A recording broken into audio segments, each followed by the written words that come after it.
November వరకు ఉపాధి హామీ పనులకు సంబంధించిన పనుల గుర్తింపు ప్రక్రియ కొనసాగుతుంది. దీంట్లో గ్రామంలో చేపట్టవలసిన పనులు వాటిని గుర్తించి తిరిగి చివరి గ్రామ సభలో వాటిని ఆమోదింపజేసుకొని లేబర్ బడ్జెట్ తయారు చేసి ఈ పనులను సంవత్సర కాలం అంతా వచ్చే ఆర్థిక సంవత్సరంలో చేపట్టడం జరుగుతుంది.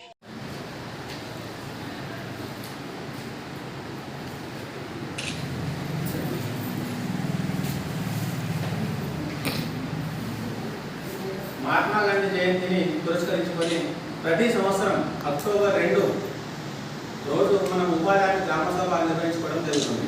అంటే ఈసారి మనం 2024 అక్టోబర్ 2 గ్రామ సభ నిర్వహించుకుంటున్నాం. అంటే 2025-26 సంవత్సరానికి ఆర్థిక సంవత్సరానికి సంబంధించి మన గ్రామ ప్రజలకు ఉపాధి హామీ పనులు ఏ విధంగా అంటే ఎవరి పొలాలు పెట్టాలి, ఎవరెవరికి ఏ పనులు అవసరమైంది అనే దానిపైన మనం తీర్మానించుకోవడం జరుగుతుంది. అంటే ప్రణాళిక అన్నమాట. నెక్స్ట్ పని కోసం ఈరోజు ప్రణాళిక.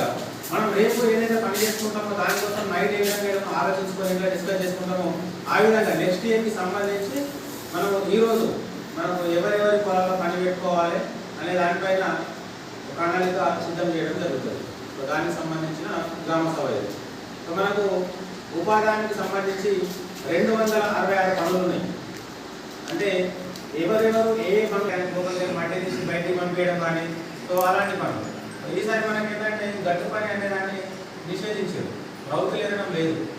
ఇంతకు మనము మన ప్రతి సంవత్సరం అదే వర్క్ నడుస్తుంది, ఈసారి ఆ వర్క్ లేదు. సో నెక్స్ట్ వచ్చేసి మనకు రైతులు ఎవరైనా ఇంట్రెస్ట్